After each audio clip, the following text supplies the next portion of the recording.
자, 오늘 주신 본문의 말씀 가지고 정답을 모르면 다 답처럼 보인다. 정답을 모르면 모두 답처럼 보인다. 라는 주제로 하나님의 말씀을 증거하도록 하겠습니다. 오늘 말씀의 주인공은 므낫세 왕입니다. 므낫세 왕 때부터 남유다의 멸망이 시작되었다고 보아도 과언이 아닐 만큼 므낫세는 패역하고 악하기 그지없는 왕이었습니다. 오늘 여러분 읽어서 아셨겠지만 아주 이건 우상의 종합 선물 세트예요.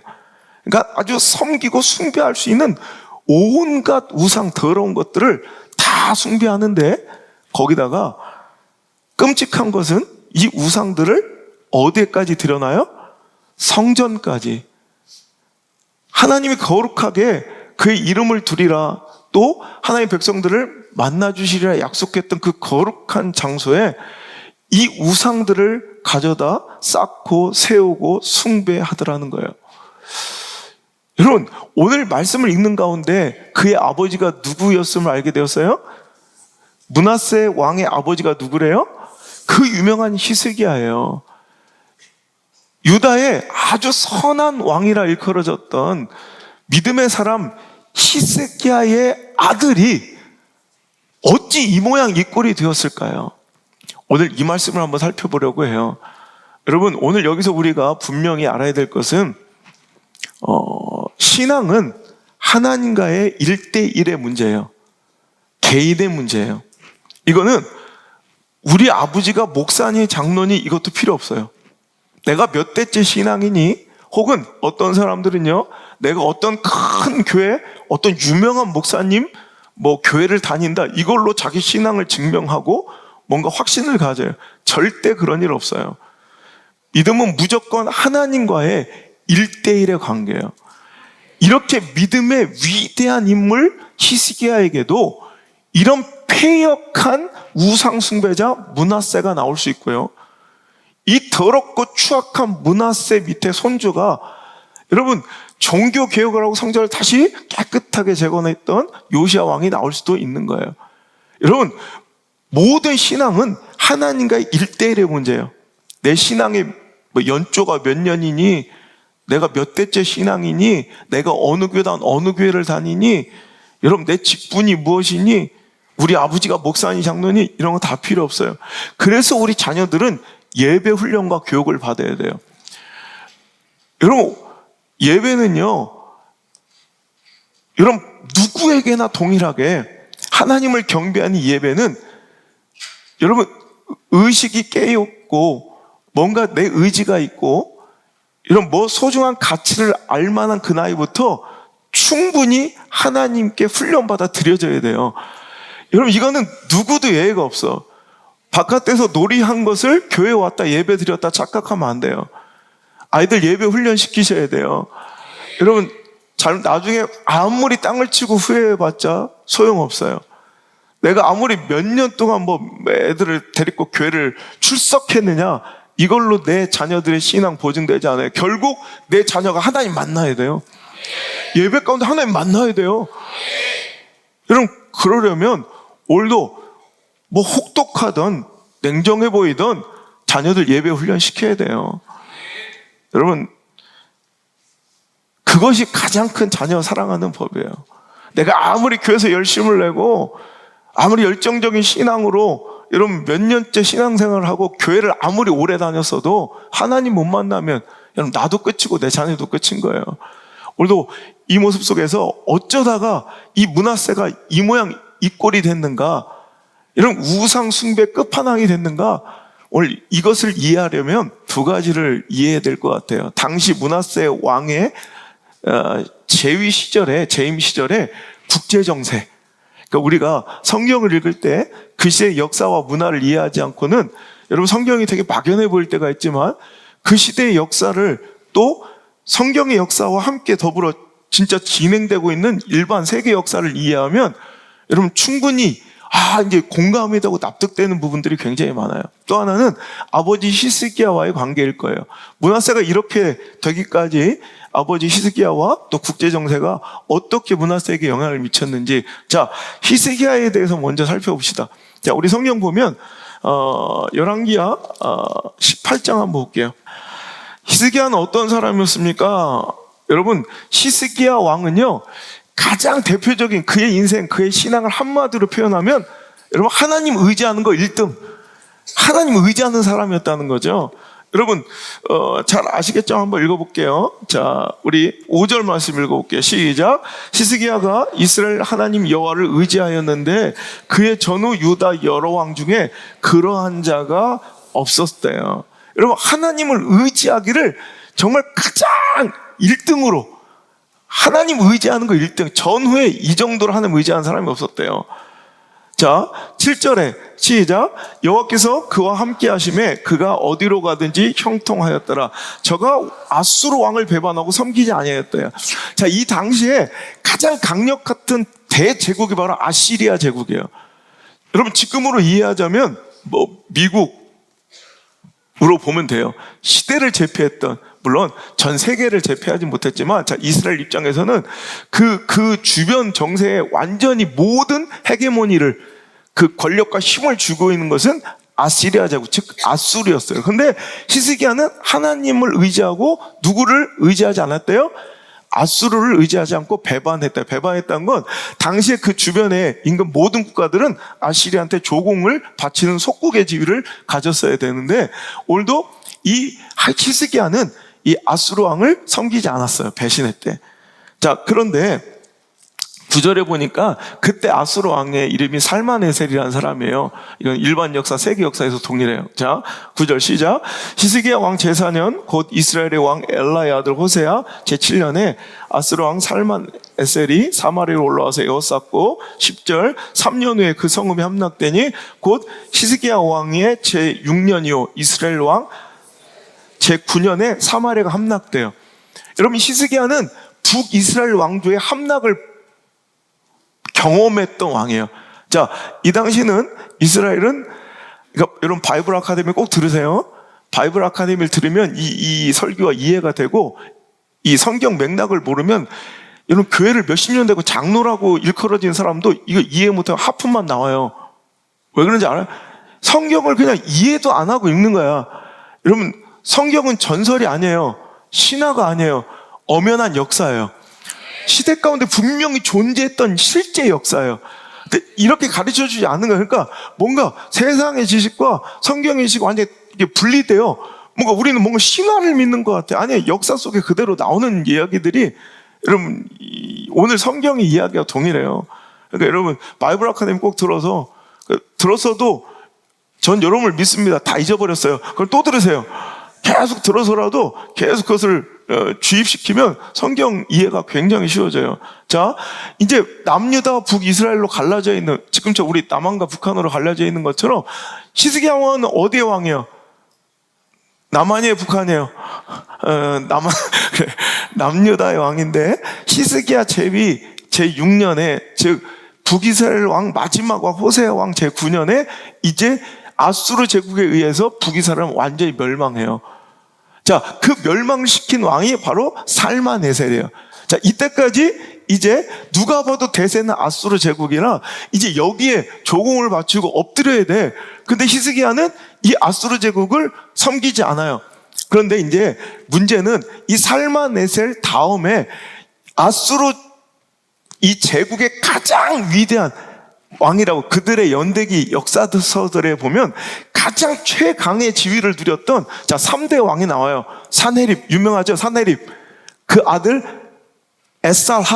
에살하톤이라고 나오는 세계사의 에살하톤, 이건 성경에도 나오죠. 또 그 아들, 그러니까 사네립의 손주인 이 아수르 바네팔이라는 이 세 왕, 이 3대에 걸쳐서 아수르 제국은 최강성의 지위를 누리게 됩니다. 자, 그런데 이제 이 히스기야는 그 사네립의 아버지였던 살만에셀, 즉 북이스라엘을 박살냈고 침공했던 살만에셀 아수르 왕을 섬기지 않았어요. 그런데 사네립 때 되니까 사네립이 이제 당시에 보면은 이쪽 동쪽 지금 막 이란, 이라크 있고 막 이쪽 완전히 다 점령했어요. 이제 이쪽에 이제 이스라엘이에요. 이쪽은 이집트예요. 근데 이 서쪽을 잘 신경을 못 써. 그 주변국들을 정복하고 그 영토를 지키느라고 이쪽에서 전쟁을 동쪽에서 막 많이 할 때는 서쪽을 신경을 못 쓰다가 이제 어느 정도 지위를 안정하고 공고화된 다음에 이집트를 침공하려고 밑으로 내려와요. 이제 신경 쓰지 못했던 서쪽, 즉 이집트 쪽을 이제 징벌하러 올 때, 그때 이제 사네립이 대군을 이끌고 올 때 처음에 이제 히스기야는 홀로 이제 예루살렘에 뭐 외성도 쌓고 무기도 제조하고 뭐 물건도 끌어다가 오랜 공성전을 준비하고 막 이렇게 성경에 나오죠. 이렇게 스스로 한번 방비해 보려고 하는데 사네립이 엄청 막강한 거예요. 와가지고요, 뭐 라기스를 정복했다, 라기스성을 정복했다는 이야기를 듣게 돼요. 이제 성경에 다 나온 얘기예요. 근데 라기스의 이 성은 굉장히 교통의 요충지고요.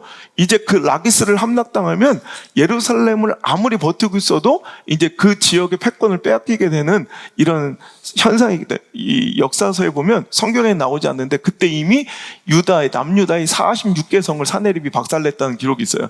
그러니까 46개 성을 박살내버리고 라기스, 아주 요새 교통의 요지를 정복해버리자 이제 히스기야는, 그때까지 믿음으로 버티고 하나님을 의지했던 히스기야는 도저히 이 국제정세상 견딜 수 없어서 이제 사네립에게 가서 무릎을 꿇고 반성문 쓰고 싹싹 빌어요. 잘못했다고. 그 이야기가 이제 성경에 나오는 게, 자 13절부터 한번 읽어볼까요? 시작.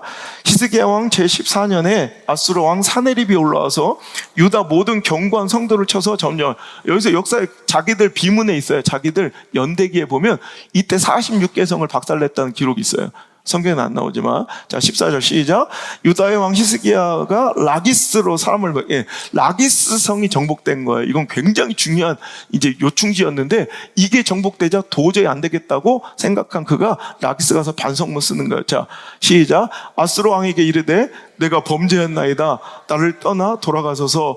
왕이 내게 지우는 것을 내가 당하리이다 하였더니 아수르 왕이 곧 은 300달란트와 금 30달란트를 정하여 유다 왕 히스기야에게 내겠대. 자, 그때 배상금, 전쟁을 진 사람들은 배상금을 내야 돼. 한번 개겼다가 이제 박살난 거예요. 그랬더니 얼마 내래? 은 300달란트와 금 30달란트를 내래요. 어마어마한 양이에요. 그러니까 이제 히스기야는 당장 죽기 싫으니까, 히스기야는 그 대단했던 믿음의 사람도 사네립한테 바짝 엎드려서 조공을 바쳐. 이 끔찍한 장면이에요. 성전과 왕궁의 곳간을 다 털어. 그러다가 안 되니까 성전과 왕궁에 있는 기둥 있죠? 거기 금 칠했던 거 다 벗겨. 참혹하죠. 자, 읽어볼까요? 15절 시작. 히스기야에 의해 여호와의 성전과 왕궁 곳간에 있는 은을 다 주었고, 또 그때 유다 왕 히스기야가 여호와의 성전문에 금과 자기가 모든 기둥에 입힌 금을 벗겨 모두 아수르 왕에게 주었대요. 자, 이러니까 이제 사네립은 돌아간 거예요. 봐주고. 자, 그런데 이제 믿음의 결계였던지 아니면 정치적 판단이었던지 이제 이대로 가만히 있을 수는 없어. 히스기야가 다시 한번 반란을 도모해요. 아수르로부터 독립하기 위해서 이제, 자, 아까 이쪽 아수르가 이쪽 동쪽 편에 완전히 대제국을 건설해서 다 이기고 있었다면 이 서쪽 편에 그래도 아수르와 견줄 만한 세력이 누가 있어요? 이집트라는 나라가 있어요. 그래서 그는 이집트 왕과 결탁하여서 한번 아수르와 붙어보려고 해요. 이게 세계 역사에 나오는 얘기예요. 그래서 아수르와 대적하려면 뭔가 연합이 이루어져야 되니까, 자, 그들의 공동의 적이었던 이제 이집트 제25왕국, 이제 왕국과 함께 연합해서 이제 붙어보려고 합니다. 그러자 다시 이제 사네립이 직접 출동하지 못하고, 사네립은 이제 또 동쪽을 신경 써야 되니까 그 부하들을 보낸 게 우리가 잘 아는 뭐 17절, 다르단과 랍사리스와 랍사게, 우리 기억나죠? 랍사게. 얘들이 그래서 온 거예요. 얘들이 와서, 야, 내가 출동을, 니들이 가서 단판 져. 그러니까 와가지고 얘들이 막 열받는 거예요. 20절, 네가 싸울 만한 계구에 용력이 있다고 한다마는 이는 입에 붙은 말뿐이라 내가 이제 누구를 의뢰하고 나를 반역하였느냐? 너 지금 누구 믿고 까부는 거야? 뭐 이렇게 와가지고 이제 히스기야 이게 겁박하는 거죠. 그러면서 21절에 이런 계속 심리전을 펼치면서 그들을 압박할 때 계속 나오는 이야기가 너 애굽을 의뢰하는구나. 너 애굽 얘기를 굉장히 많이 해요. 이 랍사게가. 그 이유가 이 성경에 구체적으로 나와 있지 않지만 세계 역사에는 지금 이집트의 제25왕국과 연합해서 아수라 대적하려고 했던 거 이게 역사에 나오니까 그 당시에 이집트랑 네가 연합해서 나랑 한번 붙어보려고 그러면서 자 21절 이제 내가 너를 위하여 저 상한 갈대 지팡이 뭘 의지한대요? 애굽 의지하는구나. 너 애굽 믿고 까불어? 막 이래. 그러면서 계속 너희가 네 하나님 의지한다고 하지만은 23절 내 주 아수르 왕과 한번 내게 해볼까? 네가 만일 말을 탈 사람을 낼 수 있다면 네가 나와서 싸워서 나랑 붙을 수 있는 그런 힘이 있다면 내가 말 2,000마리 줄게. 그럼 24절 네가 어찌 내 주의 신하 중 지극히 작은 지휘관 한 사람인들 물리칠 수 있겠냐. 너 우리 사내립 왕아 너는 필적할 수도 없고 사내립 왕은 안 되고 우리 왕 주인님 사내립의 가장 지극히 작은 자하고도 붙을 수 없는 이 쬐깐한 놈이 그러면서 애굽을 의뢰하고 그 병과 기병을 얻을 듯하냐? 막 이러면서 계속 그들을 이제 압박하죠.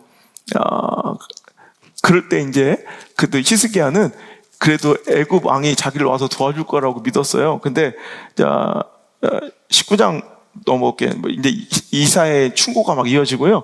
자 9절 볼까요? 9절 19장의 9절 시작. 아수르 왕은 구스왕 디르하가가 당신과 싸우자 나왔다함을 듣고 다시 히스기야에게 사자를 보냈대요. 자 여기서 구스왕 디르하가 아까는 뭐라고 그랬어요? 애굽 사람이 도와준다고 그랬는데 지원명이 도착했는데 그 사람이 구스왕 디르하가야. 왜 여기는 이집트를 애굽을 의뢰했는데 구스왕이 왔을까요? 여러분 재미없어요? 되게 재밌는 건데 이거. 디르하가는 성경 우리 이사야에서도 열왕기서에서도 디르하가라고 나오는 이 구스왕은 실은 이게 역사적으로 딱 맞아떨어지는 것이 이집트 역사를 보면 제25왕국의 왕이 될 사람이 구스 사람이에요. 예, 그래서 성경에 디르하가라고 쓰였지만 이집트 역사서에 보면 이게 바로 타르하카라는 이름이 그러니까 디르하가. 근데 이집트 역사에는 이 사람이 타르하가라고 나와요. 그러니까 똑같은 사람이에요. 근데 이 사람이 진짜 우리가 생각하는 이 누비아 지역, 즉 이 구스 사람이었다니까 이게 아주 성경하고도 기록이 일치해요. 그런데 사네립이 이제 이 디르하가, 이 타르히가 이 사람을 박살내버려요. 그러니까 히스기야는 그래도 이집트의 왕, 25왕조 디르하가를 좀 믿고 있었는데 그게 박살나는 거예요. 그리고 사네립이 괘씸죄에 걸려가지고 이제 히스기야를 박살내러 오죠.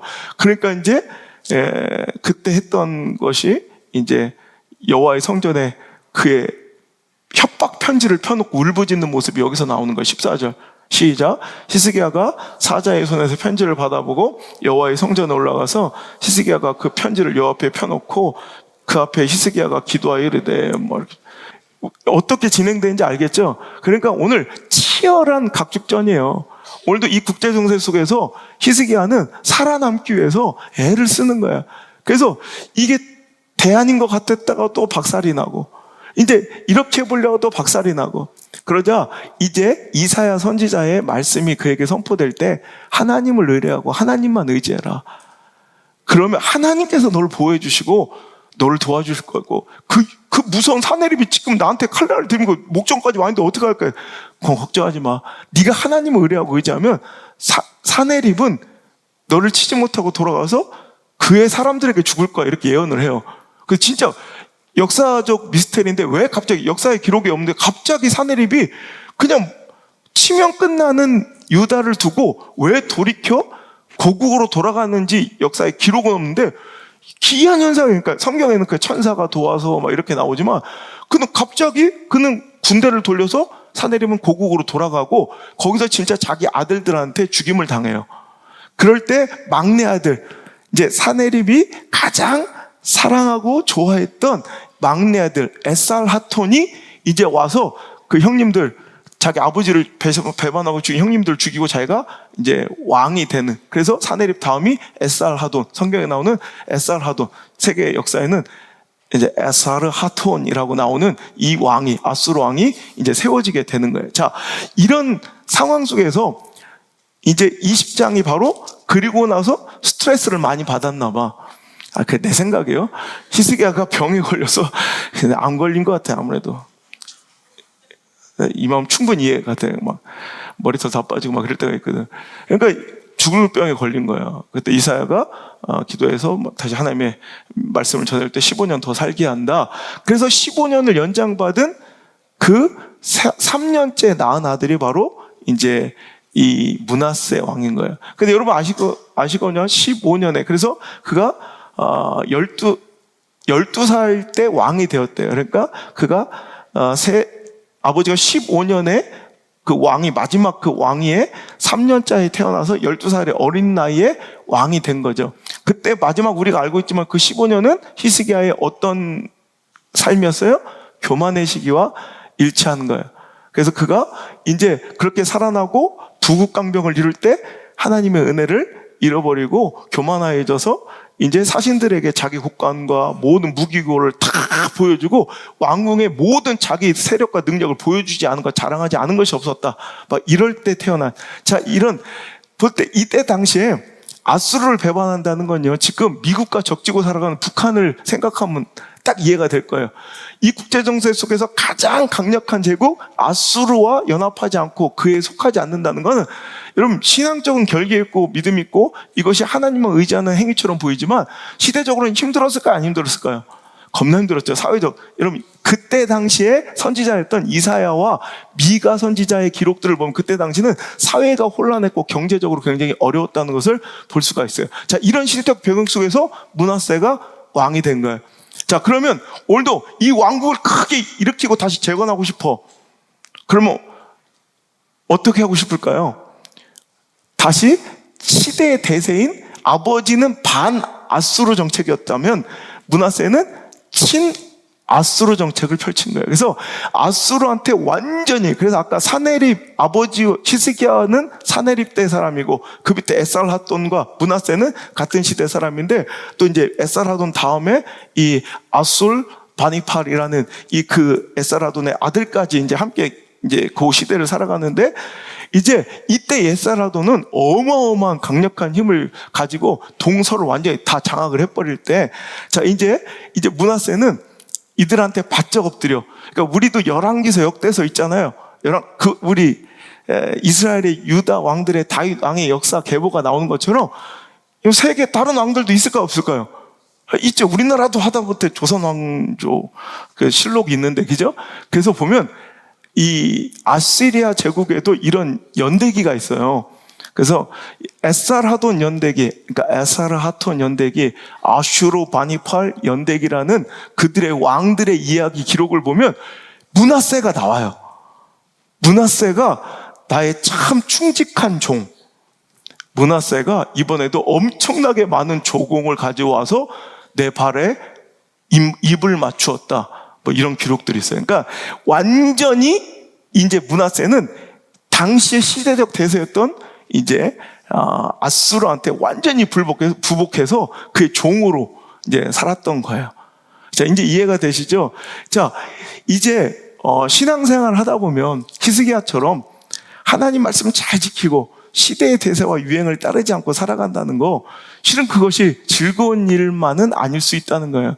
굉장히 고통스러워. 어찌 보면 우리가 잘 아는 그 믿음의 사람 히스기야도 하나님을 의지하기에 최고였던, 전대에도 후대에도 그만큼 하나님을 의지하는 사람이 없었는데도 시대적 상황과 처지 가운데 그냥 흔들리고 또 마음 약해져서 또 가서 하나님께 바쳐야 될 걸 다 긁어다가 내 삶을 윤택하고 안전을 보장해 줄 것 같은 시대적 대세에게 갖다 바쳤다가 다시 후회하고 또 아파하고 또 하나님께 회개하고, 이 치열한 싸움이 우리에게도 지금 벌어지고 있는 영적 싸움인 것 같아요. 누구 하나도 완전하게 의롭게 하나님께 온전하게 여러분 올곧게 살아가는 사람 없는 것 같아요. 오늘도 잠깐 우리 믿음이 연약해지고 은혜가 떨어지면 다른 것들이 답처럼 보일 때가 있어. 여러분 공부 못했던 분들은 이해가 되실 거예요. 다 답 같아. 아니거리. 근데 공부 잘하는 사람 정답 확실히 알아. 오지선당이고 뭐 주관식이건 상관없어. 답을 확실히 알아. 그러면 나머지 2번이 정답이면 1번, 3번, 4번, 5번이 왜 정답이 아닌지가 딱 보여요. 아, 요렇게 함정을, 요렇게 말 하나를, 요렇게 단어 하나를 바꿔놨구나. 정답을 아는 사람들은 나머지 것이 너무 유치하고 허술해. 야, 이게 답이 아닌 게 확실히 아는 거야. 얘들은 절대 답이 될 수 없는 것을 정답을 아는 사람은 알아. 근데 정답을 모르는 사람들, 여러분, 이건 이해할 수 있잖아요. 방금 전까지는 힘들었지만, 여러분 시험 볼 때 정답을 몰라. 그러면 모두가 다 선택지야. 오지 선다면 오지, 사지 선다면 4개가 다, 4개의 가능성을 다 열어놓고 5개의 가능성을 다 열어놓고 주관식은 더해. 세상의 모든 단어를 다 답으로 놓고 연필을 불러야 되는 거야. 정답을 아는 사람들은요, 딱 보면 알아. 아, 나머지는 다 유치해. 아, 이게 왜 이렇게 막 이런 거에 속을 하고, 아이고. 근데 정답 모르면 다 답 같아서 이 모든 것을 다 가능성을 가지고 다 붙들고 싶어 해. 이게 바로 문하세 우상숭배 정신이고 그의 세계관이에요. 그러니까 오늘도 뭐가 정답인지를 모르는 문하세에게는 뭐라도 다 붙잡고 싶은 거예요. 그러니까 오늘 보세요. 그가 갖고 있던, 제가 오늘 그 다음에 이제 이 히스기야의 시대가 딱 끝나고 21장이 바로 이제 문하세 왕이 된 오늘 이야기가 또 똑같이 나와 있는데, 제가 역대하를 일부러 본문으로 선택한 이유는 이제 다음 주에 이제 드러나게 되는데, 자, 오늘 보세요. 이렇게 해서 문하세가 나와서 보니까 아버지처럼 저렇게 신앙생활 열심히 하고 하나님 의지해서 우리가 얻은 게 뭐야? 사회는 혼란해지고 경제적으로 어렵고 정말 이렇게 하다가 내 왕권, 우리 왕조도 이제 흔들릴 것 같은 거야. 그러니까 난 살아보고자 열심히 산 사람이에요. 문하세는 어찌 보면 오늘 우리로 보면 교회 주일날 출석하고 열심히 막 세상에서도 열심히 살아가는, 교회도 다니지만 아주 그냥 열심히 사는 사람이에요. 그 열심을 뭐라고 하는 게 아니라 하나님만, 하나님을 의지한 게 아니라 하나님도 의지하며, 그러니까 하나님을 확실한 정답지로 알지 못하는 사람들은요, 다 정답 같아. 그러니까 다 조금만 유리해 보이고, 조금만 가능성 있어 보이고, 조금만 나한테 유익이 될 것 같고, 조금만 권세 있어 보이고, 조금만 매력적이면 다 붙잡는 거예요. 그러니까 오늘 이 악의 종합 선물 세트, 별의별 걸 다 섬겨. 그죠? 보세요. 야, 이거 바알도 헐어버린 산당을 다시 세우고 바알들을 위해 제단을 쌓고 아사랴 목상을 만들고 하늘의 모든 1월성 점성술까지 또 숭배하고 여호와의 전 두 바닥에 하늘의 1월성실을 위해 제단들도 쌓고 또 거기다 최악, 하나님 가장 싫어하시는 인신제사, 이런 불 가운데로 자기 자식을 바쳐요. 여러분, 미친 짓처럼 보이지만 우리 삶 가운데도요, 자식의 신앙 팔아가지고, 여러분, 오늘도 내 삶에 성전의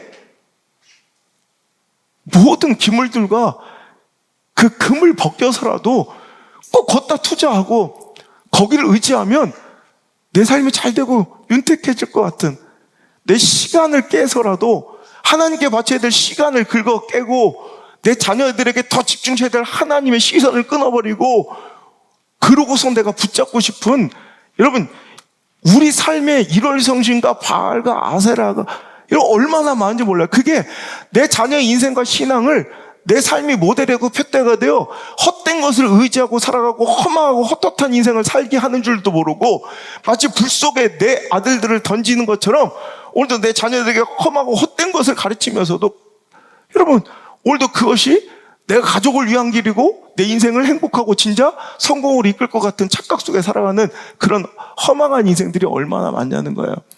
여러분, 분명한 것은 정답은 하나님이십니다. 히스기야도 말도 안 되는 상황이고 국제정세인 거 알아요. 저도 정치학적으로 외교학적으로 보면 말도 안 돼. 이때 아수르를 배반하고 등지고 살아간다는 것은 얼마나 참혹한 대가가 치러져야 될지, 당시에는 이게 대세예요. 이게 정답처럼 보였을 거예요. 하지만 그가 하나님을 선택할 때, 하나님을 정답으로 의지할 때 이해는 안 되지만 하여튼 역사적으로도 왜 그가 회군했는지 이해가 안 돼요. 그래서 어떤 갑자기 전염병이 돌았을 것이다, 뭐 반란이 일어나, 막 별의별 설이 많아요. 하나님은요, 우리 인간의 정치 질서와 인간의 계산으로는 답이 안 나오는 수를 갖고 계세요. 우리가 하나님을 의지할 때 히스기야는 결국 축복을 받았다고요. 해결이 됐다고요. 여러분, 그런데 오늘도 그것들을 알지 못하고 뭐 하나님이 정답인 줄 모를 때는, 어떤 때는 사람도 정답처럼 보이고요, 어떤 시대의 트렌드도 정답처럼 보이고, 어떤 스펙과 학위가 정답처럼 보여서 그거 얻으면 내가 무조건 성공할 것 같으니 그거에 대한 확신과 신뢰와 믿음이 있는 거예요.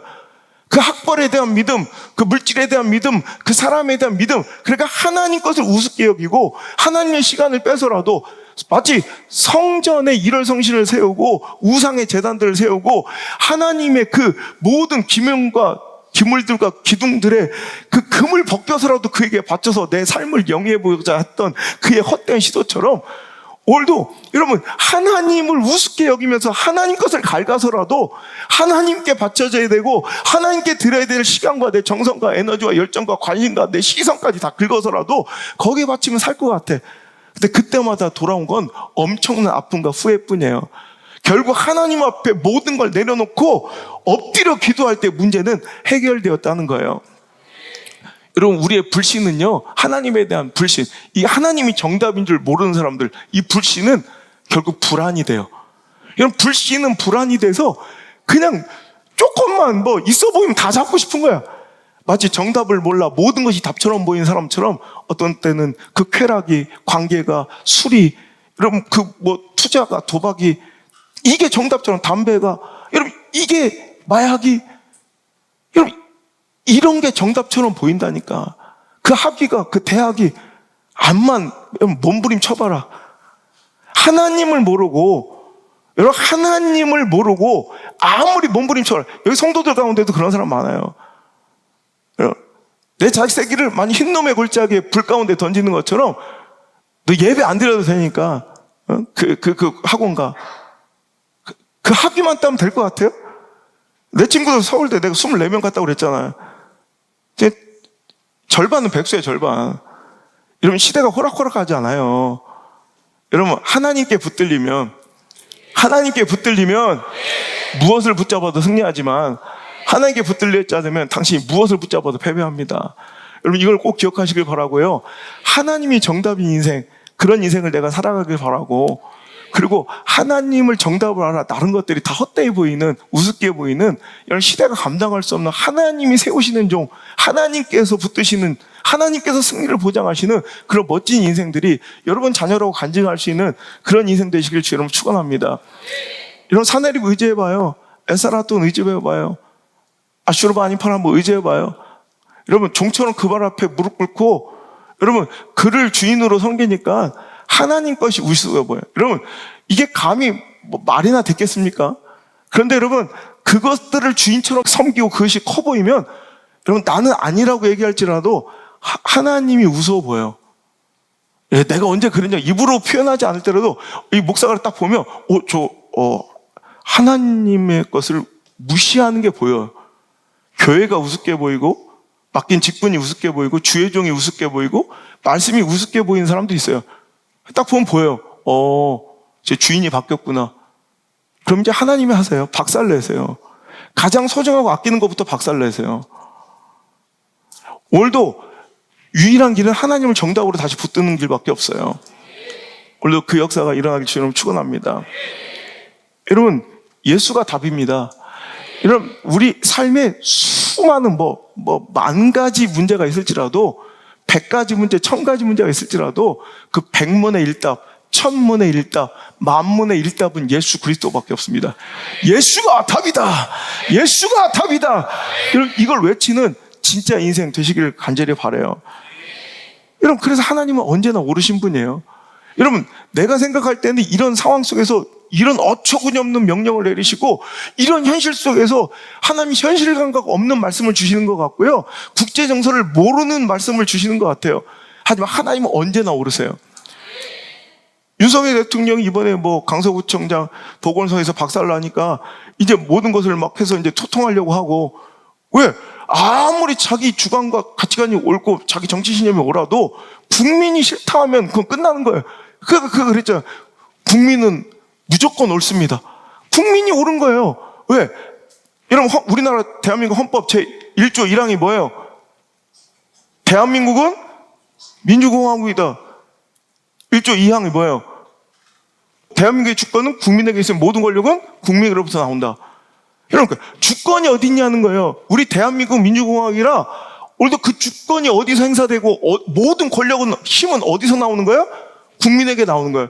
그러니까 국민이 주권이니까 무조건 국민이 옳은 거예요. 내가 생각할 땐 이 길이 맞는 것 같아. 국민들이 아니래. 그럼 국민을 따라야 되는 거예요. 여러분, 그럼 성도의 주권은 어디 있어요? 성도의 주권은 누구십니까? 하나님이십니다. 그래서 하나님 무조건 옳으신 거예요. 내 생각 같듯이 아무리 아닌 것 같고, 이거 불합리해 보이고, 이건 뭐 현실적이지 않은 것 같고, 이건 효율적이지도 않은 것 같아도, 하나님이 우리의 주권이라면, 성도는 하나님을 주인으로 섬기는 자들이에요. 주권이, 모든 나의 힘이, 원동력이 하나님께로서 근원했고, 내가 나 된 것이 오늘도 저 십자가의 은혜로부터 기인됐다는 걸 믿는 사람들이에요. 그렇다면 모든 주권이 하나님께 있으니, 그분께 있으니 그분은 무조건 옳아요. 여러분, 이걸 믿으셔야 되는 거예요. 여러분, 히스기야가 교만했대요. 뭐 때문에 교만했다고 여러분 배웠어요? 히스기야가 병이 낫고 나서 갑자기 교만해서 어떤 행위를 교만했다고 그래요? 사신들이 왔는데 뭐 국고를 다 열어서 막 보여줬다며요. 그게 크게 교만해 보여요, 그거? 통장 잔고 좀 보여줄 수 있지. 그죠? 내 스펙 좀 보여줄 수 있지. 이게 왜 교만일까? 오늘 여러분, 그때 왔던 사신이 바로 바벨론 사신이에요. 자, 여기서 또 떠오르는 세력. 아까 아수르 제국과 이집트, 누가 또 시작이래. 끝난 거 아니야? 그래. 자, 아시리아 제국과 이집트 제국이 있다면, 이제 아직은 도시국가 수준이지만 이제 점점점 강성해져서 메대와 연합해요. 아수르를 치고 박살내고 세계를 정복할 그 세력이 커가고 있는데, 그게 누구예요? 바벨론이에요. 바벨론 제국. 이 브로닥 발라단이라는 왕, 브로닥 발라단 들어보셨죠?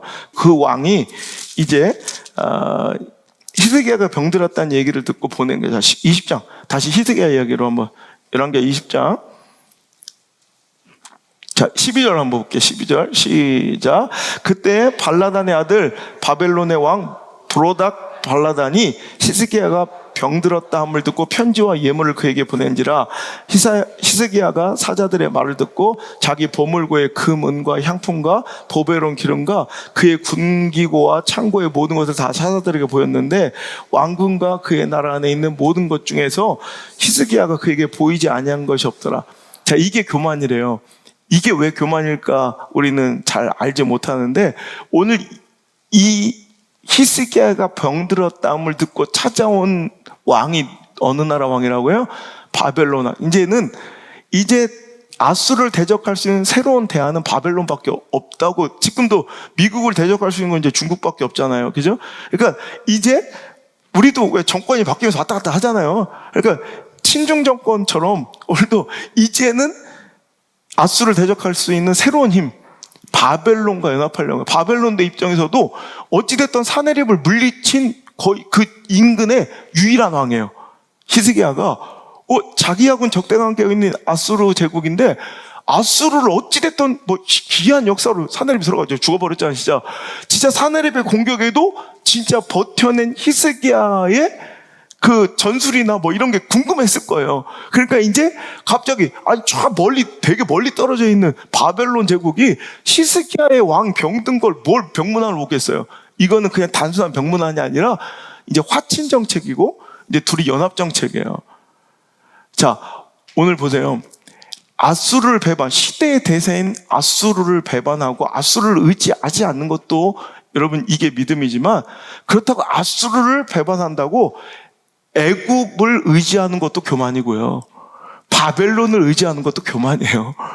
하나님은 아수르를 적국으로 삼으신 게 아니라 하나님 외에 우리가 의지하는 모든 것이 적국인 거예요. 그러니까 아수르를 대적한다는 목적, 내 시대의 이 대세를 따르지 않겠다는 목적 때문에 다른 이집트를 의지해도 안 되고 바벨론을 의지해도 안 되는 거예요. 오직 하나님만을 의지하고 하나님의 공급하신 힘으로 살아가면서 오늘도 세상 것을 따르지 않는 것이 그게 신앙이지, 오늘도 우리가 목표와 목적이 헷갈려가지고 오늘도 이것 하려고 다른 것들을 끄집어 와서 또 이 목적을 이루는데 세상 것들을 또 만들어내는 경우가 있어요. 여러분, 그 목적을 분명히 알길 바라요. 교회도요, 마찬가지예요. 교회의 부흥이라고 일컬어지는 것이 꼭 숫자의 늘어남과, 여러분, 교회 전도가 성장 운동이 아니에요. 하나님 나라의 확산 운동이고 생명 운동이 돼야죠.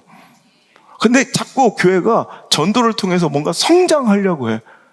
여러분, 성장이 꼭 목적이 아닌 줄 믿습니다. 제가 요즘 신학교들의 지금 막 탄식 소리가, 여러분, 신학교들이 통폐합해야 되고 지금 없어지고 미달이고 난리야.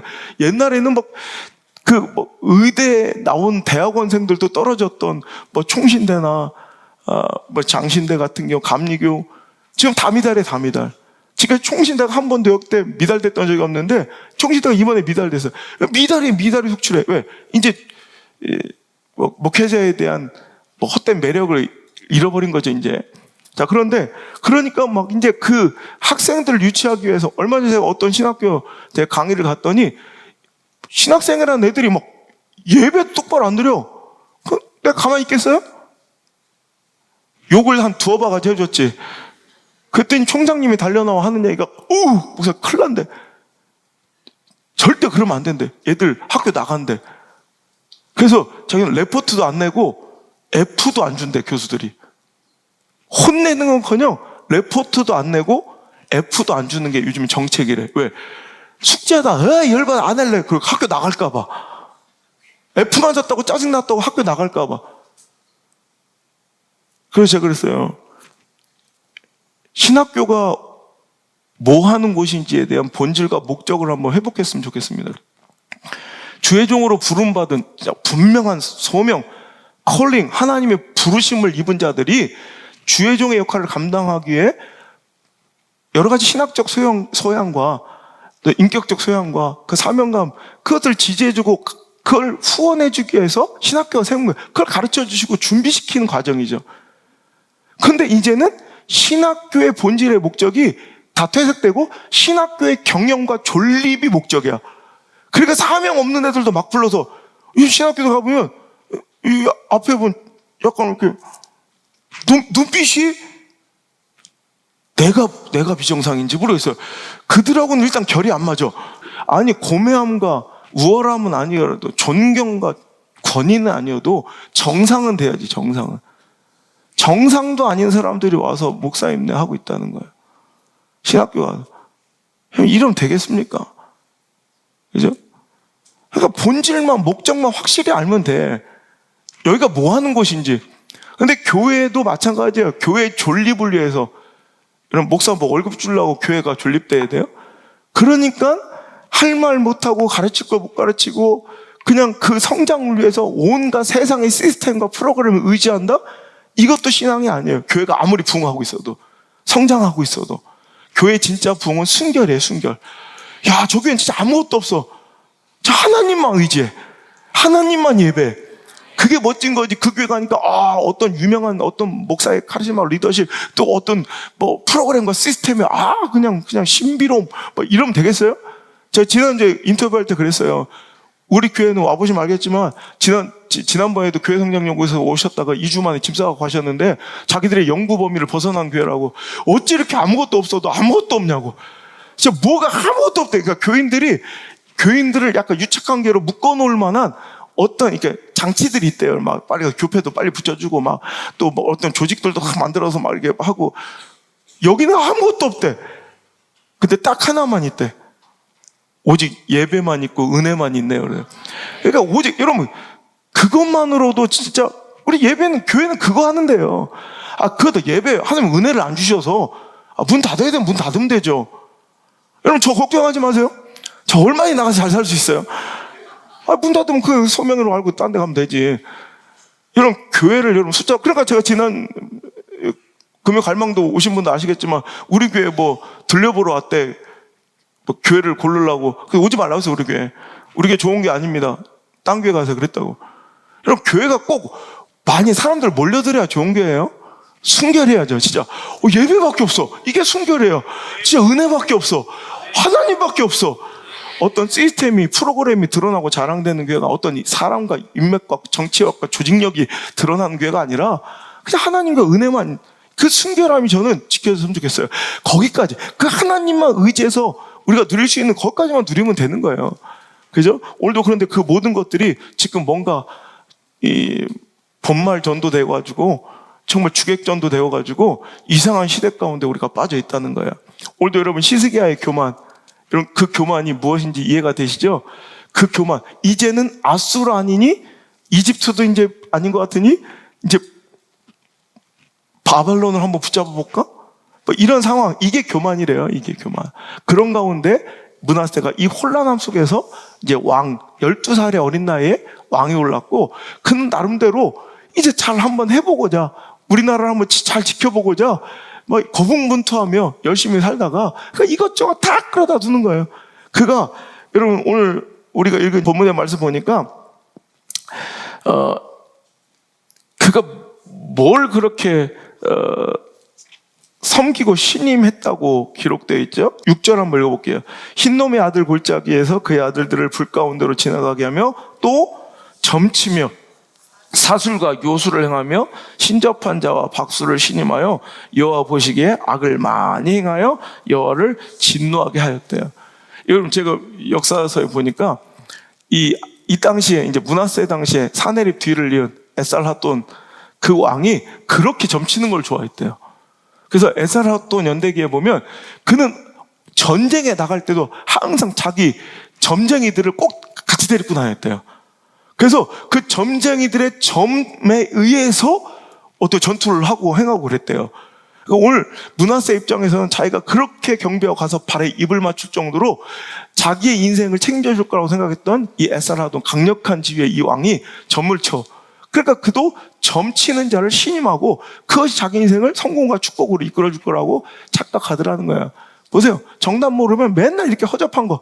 여러분 우리 인생은 안타깝게도 주관식이야. 5개만 나오면 4개 틀리고 마는데 주관식이라 더 막막해. 저것도 답 같고 저거 루트 2도 답 같고 마이너스 1도 답 같고 1도 같고 0 같고 우리 주관식에 잘 나온 답들 있죠. 수학이면 그래도 루트 2, 1, 마이너스 1, 0 이 중에 하나 쓰면 하나는 맞아요. 그냥. 근데 우리 이게 다 답처럼 보여. 저게 다 답처럼 보여. 여러분 오늘도 정답 확실히 알고 가길 바라요. 정답 알려드릴 테니까 제발 이거 꼭 기억하세요. 이거 인생 시험에 나옵니다. 무조건 기억하세요. 예수가 길이다. 하나님이 답이십니다. 그래서 하나님이 무조건 오르세요. 이해 안 돼도 외우세요. 그냥 하나님이 답이다. 두 번째 여러분 망각은 망함의 길입니다. 므낫세의 이름의 뜻이 공교롭게도 잃어버리다 망각하다라는 뜻이에요. 뭘 잃어버렸어요? 결국 하나님이 답이시라는 걸, 하나님의 은혜로 여기까지 왔다는 거. 우리 제국이 다윗의 왕조가 오늘까지 이런 것은 하나님의 은혜라는 걸 잃어버리니 그는 세상 것들을 답처럼 여기며 쫓아다녔다는 거예요. 여러분 결국 여러분 교만은 어디서 나오냐? 망각에서 나와요. 하나님이 내 인생에 출애굽이 있거든요. 야, 나를 건져주신 하나님의 은혜. 그러니까 그거 잘 기억해보면 내 인생이 여기까지 오기까지 고등학교 때 수많은 삶의 그 인생의 족적들을 복기해보면 맞아 하나님이 하셨어. 아이고 맞아 하나님 아니었으면 안 돼. 그걸 기억해내면 기억은 감사로 이어져요. 그 감사는 축복으로 이어져요. 그런데 망각은 교만으로 이어져요. 잃어버려. 하나님이 해주신 것, 나의 나된 것이 하나님의 은혜임을 잃어버려. 그 망각은 바로 교만이에요. 그 교만은 망함이 돼요. 교만이 뭐라고 그랬어요? 내가 했다라고 착각하는 거예요. 내가 할 수 있다라고 여기는 거예요. 그러니까 오늘도 히스기야의 교만, 또 므낫세의 교만들을 보세요. 다 뭐예요? 어디서 기인된 거예요? 내가 해보겠다는 거예요. 내가 할 수 있겠다는 거예요. 내가 했다라고 착각하는 거예요. 여러분 이것이 하나님의 은혜를 망각한 자들의 모습이에요. 여러분 망각은 망함이에요. 왜? 그 사이에 교만이 반드시 망각한 순간, 내가 하나님의 은혜를 기억하지 못한 순간 교만이 우리에게 찾아 들어와서 교만은 패망의 선보, 즉 망함으로 우리를 끌고 가요. 오늘 여러분 기억하고 살아가십니까? 망각하고 살아가십니까? 기억은 감사로 이어지고 망각은 교만으로 이어져 우리 인생의 성패를 가를진데, 오늘도 여러분 이 말씀 때문에 여러분 알았을 때 끝낼게. 역사 얘기는 다 잊어버려도 돼. 뭐 걱정하지 말라고? 벌써 잊었다고? 알았어. 뭐라 그랬지? 이집트 모르겠다. 그래, 디르하가도 잊어버려도 되고, 아수르, 에살 하살도, 핫돈도 에살 핫돈도 잊어버리고, 아슈르 바니팔 다 잊어버려, 뭐 살만 에셀 다 잊어버려, 사네립 다 잊어버려도 되는데 딱 하나, 이것만 기억. 하나님이 하셨다. 내 길 인도하신 분은 하나님이시다. 오직 하나님이요 내 길. 이거 잊어버리면 끝나는 거예요. 자, 신명기 8장 12절. 그러니까 하나님께서, 신앙은 기억력 싸움이에요, 결국. 자, 신명기 8장 12절 시작. 네가 먹어서 배부르고 아름다운 집을 짓고 거주하게 되며, 또 내 소와 양이 번성하여 내 은금이 증식되며 내 소유가 다 풍부하게 될 때 내 마음이 교만하여 내 하나님 여호와를 잊어버릴까 염려하노라.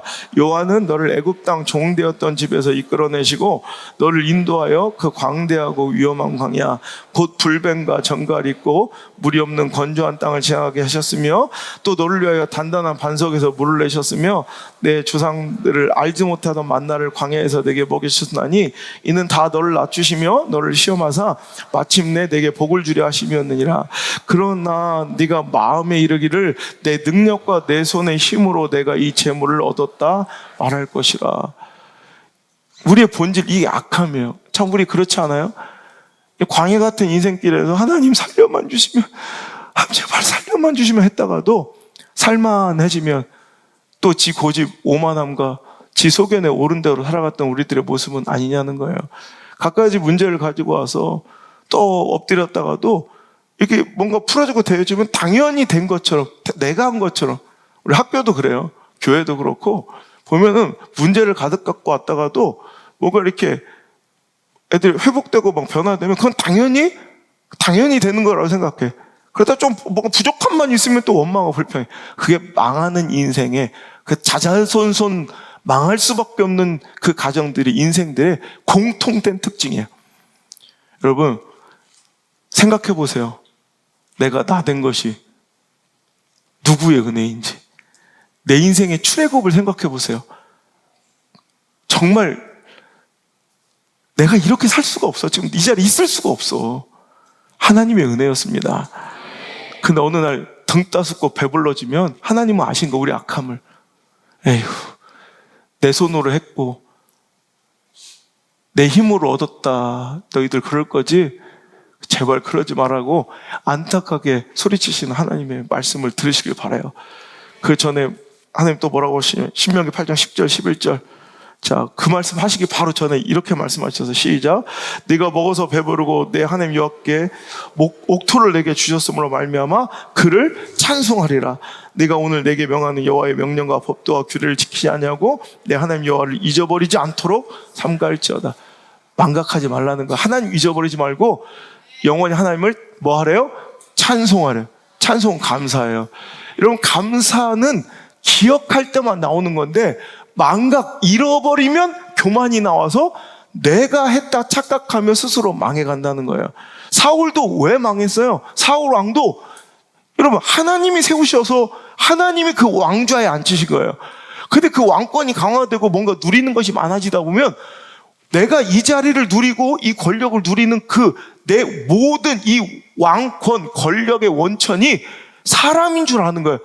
주권은 국민에게 있다. 이러면서 우리도 사람의 시대에 또 다중의 사람들의 의견에 나는 모든 것을 빼앗기고 그것을 의지하려고 해요. 하지만 사울 왕을 그 자리에 앉히신 건 하나님이시오. 그를 끌어내리실 수 있는 분도 하나님이세요. 여러분, 이걸 망각하니까 결국에는 하나님이 뭘 시키든 간에 그건 귓장을 안 들어. 사람들이 뭘 원하는지를 보고 그 사람들 눈치, 이러면 사울처럼 망하는. 하나님께서 택하셨다가도, 하나님께서 세우셨다가도 여러분 끌어내 후회하시고 박살내는 이런 인생들, 여러분 대부분 보면 이제 그것이 어디서 근원했는지를 망각하는 데 시작되는 거예요. 여러분 다윗도 우리 시리즈 설교를 통해서 배웠죠. 사무엘하 5장 10절에 만군의 하나님 여호와께서 함께 계시니 다윗이 어떻게 돼요? 점점 강성하여지더라. 즉 그의 강성함은 누구로부터 기인된 거예요? 만군의 여호와 하나님이 동행해 주셨기 때문에. 근데 그는 그를 망각해요. 그러니까 뭐 하려고 그래요? 인구조사하려고 하는 거예요. 이런 교만한 가운데 여러분, 그 교만이 인구조사로 나타났던 바빌론과의 협약을 통해서 뭐 창고를 열어 보이든, 나 이 정도 권력 있으니까, 이 정도 무기 있으니까 우리 한번 해볼까? 여러분, 이게 그게 교만인 거예요. 아수르를 대적하기 위해서 다른 것이 상한 갈대지팡인지도 모르고 하나님을 의지했던 그 손으로 세상 손을 잡아보고 세상을 의지하려는 그 마음이 다 교만인 거예요. 여러분, 그 망각에서 비롯된 교만이 오늘 나를 망치고 있고 내 자녀를 망치고 있다는 걸 기억하시고 기억해내셔야 돼요. 나의 나된 것이 하나님의 은혜였음을. 여러분, 요셉의 축복은 뭐예요? 요셉 지파가 이스라엘의 두 지파를 차지해요. 각자, 여러분, 야곱의 12아들은 한 지파씩을, 그 이름 따라 한 지파씩을 차지하는데 요셉 지파는 없잖아요. 요셉 지파가 없는 것은 망한 게 아니라 오히려 그 아들 2명이, 여러분, 오늘도 에브라임과 므낫세가 오히려 여러분 그 두 지파를 차지해서 2배, 이건 장자들이 얻는 지혜예요. 영적 장자의 지를 요셉이 누릴 수 있는 이유가 뭐예요? 망각하지 않고 기억하는 거예요. 그 이집트의 총리가 되었을 때, 야, 얼마나 여러분 잘하고 내가 했다 생각할 수 있는 그런 선택지들이 얼마나 많았어요. 내가 그때 포기하지 않길 잘했어. 나 애굽의 종으로 끌려왔을 때 나 절망할 뻔했잖아. 그때 내가 마음을 가다듬고 독서와 묵상을 통해서 내 마음을 흐트러뜨리지 않았고, 야, 나 그때 끝까지 견디길 잘했잖아. 나 그 아줌마한테 넘어갈 뻔했잖아. 진짜 넘어갈 뻔했잖아. 나 그때 그냥 나 그때 엄청 최선을 다해 성실했다. 나 보디발 집에서 진짜 열심히 살았다. 나 꿈 해석 하나만큼은 나 진짜 그때 기가 막혔다. 그럼 얼마나 자기가 내세우고 드러내고 싶은 게 많았겠어요. 근데 기억하는 거예요. 하나님이 우리 가정, 더 나아가 이스라엘 백성과 민족을 살리시려고 나를 이런 기이한 방법으로 이 땅에 먼저 보내심이었구나. 이 모든 것이 다 내가 한 게 아니라 하나님의 은혜였음을 기억하고 감사할 때 축복은 계속해서 이어진다는 거예요. 여러분, 히스기야도 여러분 그 교만이 문제였죠. 역대하 32장 24절 이하의 말씀을 한번 읽으면서 말씀을 맺을게요. 시작. 그때 히스기야가 병들어 죽게 되었으므로 여호와께 기도하며 여호와께서 그에게 대답하시고 또 이적을 보이셨으나 히스기야가 마음이 교만하여 그 받은 은혜를 보답하지 아니하므로 진노가 그의 유다와 예루살렘에 내리게 되었더니 히스기야가 마음의 교만함을 뉘우치고 예루살렘 주민들도 그와 같이 하였으므로 여호와의 진노가 히스기야의 생전에는 그들에게 내리지 아니하니라. 히스기야가 부와 영광이 지극한지라. 이에 은금과 보석과 향품과 방패와 온갖 보배로운 것들을 위하여 창고를 세우며 곡식과 새 포도주와 기름의 산물을 위하여 창고를 세우며 온갖 짐승의 외양간을 세우며 양떼 우리를 갖추며 양떼와 많은 소떼를 위하여 성읍들을 세웠으니 이는 하나님이 그에게 재산을 심히 많이 주셨으며, 이 히스기야가 또 기온의 윗샘물을 막아 그 아래로부터 다윗성 서쪽으로 곧게 끌어들였으니 히스기야가 그의 모든 일에 형통하였더라. 그러나 바벨론 방백들이 히스기야에게 사신을 보내어 그 땅에 나타나서 이적을 물을 때 하나님이 히스기야를 떠나시고 그의 심중에 있는 것을 다 알고자 하사 시험하셨더라. 이 땅에 일어난 이런 기적과 같은 아수르의 사내립을 물리치고 이렇게 건재할 수 있는 그 비결을 물을 때 하나님은 우리에게 테스트, 문제를 던져. 얘가 정답을 아나 모르나 보셨는데 정답을 틀린 거야. 내가 했다고 착각한 거야. 여러분, 우리가 지난주 말씀을 이어서 제가 우리 다윗도 인구조사를 통해서 정말 재앙이 내렸지만 하나님이 명하시더라. 하나님은 징벌이 목적이 아니라 회복이 목적이에요. 우리를 살리시고 건지시기 위해서 이미 솔루션을 회복할 수 있는 통로를 이미 만들어 놓으시고 징벌을 주신 거예요. 그가 겸비하여 겸손하게 회개하자마자 솔루션을 주세요. 아리오나의 타작마당에 제사를 드려라. 그때 그가 번제를 드리고 화목제를 드리니 그 재앙이 즉시로 멈췄던 것처럼 오늘 여러분, 오늘 내가 번제 같은 예배를 드리고 다음 주에 화목제 같은 예배를 드리고자 해요. 번제는 뭐냐? 내가 의지하고 주인 삼았던 모든 내 자아의식과 자아들, 내 고집들, 내 오만함들 다 깨부시는 거예요. 싹 다 태워드리는 거예요. 하나님이 정답입니다. 옳습니다. 이게 번제의식이에요. 내가 옳다고 생각했던 내 주장들 다 깨서 하나님 앞에 엎드릴 수 있어야 돼요. 내가 우상 삼았던 의지했던 모든 것들 내려올 수 있어야 돼요. 아니면 그 소중한 것들이 나의 우상이 되어 하나님과 적지게 되고 하나님 그 소중한 것들부터 깨트리신다고요. 오늘도 여러분 이 번제의 삶을 들으시길 바랍니다. 잊지 않아야 합니다. 망각하지 말아야 합니다. 내 삶을, 우리 가족과 자녀들의 인생을 견인하는 힘이 무엇인지, 오늘 내가 누린 축복과 은혜의 원천, 원동력은 어디서부터 근원했는지, 내가 나 된 것은 다 누구의 은혜인지, 여러분 이거 잊지 않고, 오늘도 여러분 정답을 몰라 방황하고 이것저것 구질구질 여러분 다 손대는 이 므낫세의 세계관과 이런 므낫세의 우상숭배가 우리들에게서 보이지 않길 바랍니다. 정답 딱 하나 알면 다른 것들은 다 유치해 보여요. 내 인생을 견인하는 힘은 오직 하나님이십니다. 내 모든 누리는 축복과 권위의 원천은 하나님이십니다. 오늘 우리가 불렀던, 오랜만에 불렀는데 제가 목회 시작하면서 그래, 이 이름 하나, 하나님이면 충분하다. 그래서 제가 직접 만든 찬양이 이 찬양이 오직 예수. 그 이름 하나면, 그 이름이 내 마음에, 내 삶에, 우리 교회 예배 안에 임하면, 여러분 하나님 그 이름 하나만으로도 위로할 때 위로 주시고, 평강 주실 때 평강 주시고, 회복 주시고, 소망 주시고, 구원 주실 수 있다는 거예요. 근데 우리는 그 이름을 붙들지 않고, 그 이름도 오늘도 보험처럼 하나 양다리에 걸쳐놓고 이것저것 다 구질구질 손대고 쩌다 굽실거리고 여러분 살아가고, 입 맞추고, 발에 입 맞추고 살아간다고. 하나님 그것을 가장 싫어하세요. 그래서 하나님께서 가장 싫어하는 게 교만이에요. 교만은 왜? 하나님 은혜를 망각한 데서 비롯되는 게 돼요. 오늘도 여러분 두 가지 지혜. 정답을 모르면 다 답처럼 보인다. 여러분 정답을 모르면, 하나님이란 정답을 잃어버리면 모두 답처럼 보일 거예요. 오늘 여러분 답이 많아 보입니까? 그럼 당연히 지금 신앙이 병든 거예요. 여러분 망각은 망함의 지름길입니다. 오늘 기억은 감사를 통해 축복을 우리에게 주십니다. 오늘도 보세요. 교만하였던 히스기야가 엎드려 회개하고 기도하자 다시 하나님 보란 듯이 기다렸다는 지주 축복, 은혜, 회복 주세요. 다윗도 마찬가지고 이게 하나님의 성품이세요. 오늘도 우리를 기다리고 계세요. 이런 번제를, 오늘도 하나님께 주신 그 축복을 내가 감사하지 않고 하나님께 돌려드리지 않았대요. 보답하지, 그 은혜를 히스기야가 보답하지 않고 이스라엘 백성이 가나안의 축복을 찬양하지 않을 때 그들은 점점점 그 찬양, 보답, 그게 감사거든요. 그게 없어지면, 여러분 자꾸 그 기억이 없어지면 교만해져 가고, 내가 했다, 내가 할 수 있다 착각하면 하나님을 등지게 되는 우상숭배, 나도 므낫세처럼 오늘도 빠지게 되는 거예요. 무슨 말인지 아시겠어요? 여러분 하나님께 감사하세요. 그 은혜에 보답하시고, 오직 내 인생의 유일한 답은 하나님이십니다. 예수가 길이다, 예수가 답이다 외치시는 우리 교회 여러분의 인생 되시길 주 여러분 축원합니다. 오직 예수, 우리 한번 힘차게 다시 한번 찬양합시다. 오직 예수, 오직 예수,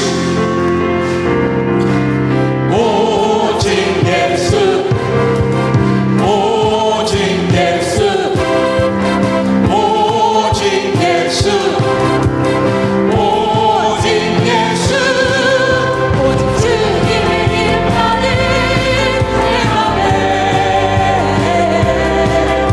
오직 주님의 이름만이 내 삶에, 오직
아멘.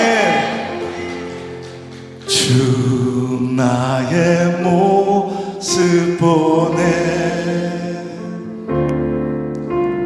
상한 나의 맘 보시네 주 나의 눈물 안에 주 나의 눈물 안에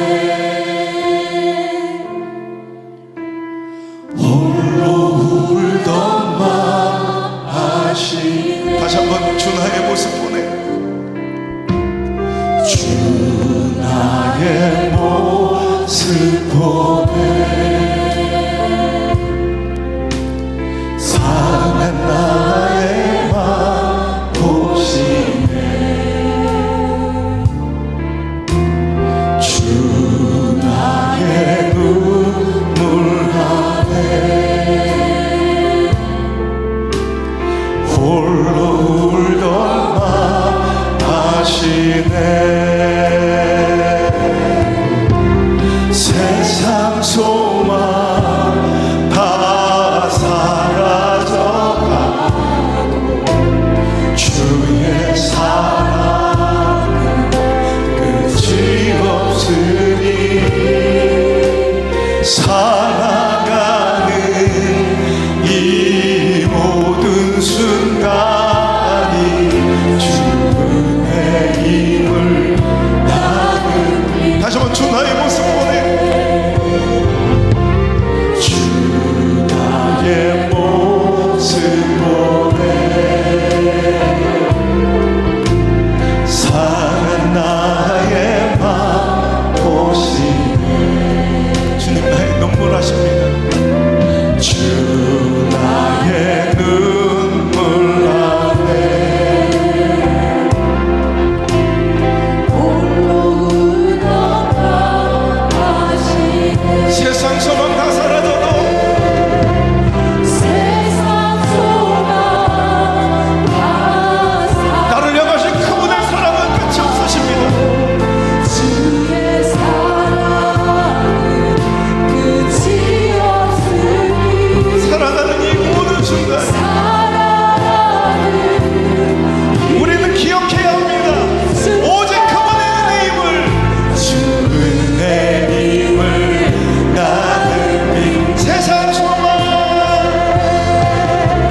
세상 소망 다 사라져 예수님만 정답이십니다. 그분만 붙들고 그분만 의지하면 살아가는 이 모든 순간이 주의 힘을 나는 소리 높여 찬양합니다. 세상 소망 세상 소망 다 사라져가고 주의 사랑은 끝이 없으니 살아가는 이 모든 순간이 주의 힘을 나는 믿 세상 소망 세상 소망 다 사라져 주의 사랑 끝이 없으니 살아가는 이 모든 순간이 주의 힘을 나는 선포합니다. 세상 소망 세상 소망 다 사라져가고 주의 사랑은 끝이 없으니 살아가는 이 모든 순간이 주의 힘을 나는 믿네 세상에는 소망이 없습니다. 세상 소망이 다 사라져가는 것 같고 아무것도 남지 않은 것 같지만 그것은 내가 그 헛된 소망을 의지하였기 때문입니다. 결국 내가 나된 것은 하나님의 은혜이며 내 인생의 유일한 정답은 하나님밖에 없음을 꼭 외우고 가슴에 새기고 돌아가는 시간 되게 하여 주옵소서. 세상에 답처럼 보이는 참 많은 것들이 있습니다. 관계, 감정, 스펙, 학위, 물질, 또 술, 담배, 마약의 쾌락, 관계의 즐거움, 세상 이 시대의 유행과 트렌드들, 성공의 아이템처럼 보이는 반짝거리는 그 미끼들. 그런데 정답을 모를 때는 그것들이 되게 화려해 보이고 매혹적이었는데 정답을 알고 보니 참 유치하기 짝이 없고 다 오답임을 확실히 알게 됩니다. 오늘도 정답을 잃어버리고 방황한 자들 있습니까?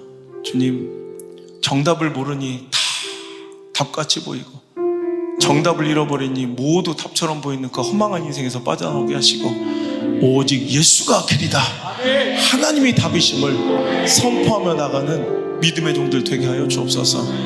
믿음은 절망 가운데 드러나는 법입니다. 오늘도 우리가 주님의 은혜를 기억하며 오늘도 망각을 통한 교만, 패망이 아니라 기억을 통한 감사, 또 다른 축복이 넘쳐나는 우리 한 해의 마무리가 될 수 있도록 번제, 화목제, 또 감사절로 이어지는 이 예배 가운데 전심으로 나를 다 태워드리고 하나님께 감사의 제물을 드리고 감사의 마음을 드리는 아름다운 회복과 화목의 시간 될 수 있도록 역사하여 주옵소서. 말씀 가운데 소망 주시고 위로해 주신 하나님 감사합니다. 끝까지 변치 않고 끝까지 주님만 바라보며 따라가겠습니다. 이제는 내가 마지막 호흡 다할 때까지 끝까지 따라가야 할 역전승의 명수, 하물며 죽음도 뒤엎으시는 역전승의 명수 예수 그리스도의 은혜와 나의 모든 소망과 은혜의 원천 되시는 내 아빠, 아버지 하나님의 그 고맙고 놀라우신 사랑과 나를 홀로 내버려 두지 아니하시고 위로하시고 가르쳐 주시고 소망 주시고 이끌어 주시는 우리 성령님의 따뜻한 손길이 오늘 자리 나와 하나님을 다시금 정답으로 알고 확인하고 가슴에 새기고 다른 오답들을 지워가기 시작한 사랑 우리 모든 성도들과 미디어 성전 모든 가족들, 우리 영상 성도들 그 모든 삶 가운데 이제부터 떠나가지 마시고 1초도 떠나지 마시고 1초도 떠나지 마시고 영원토록 함께 머무시기를 간절히 또 간절히 축원하옵나이다. 아멘.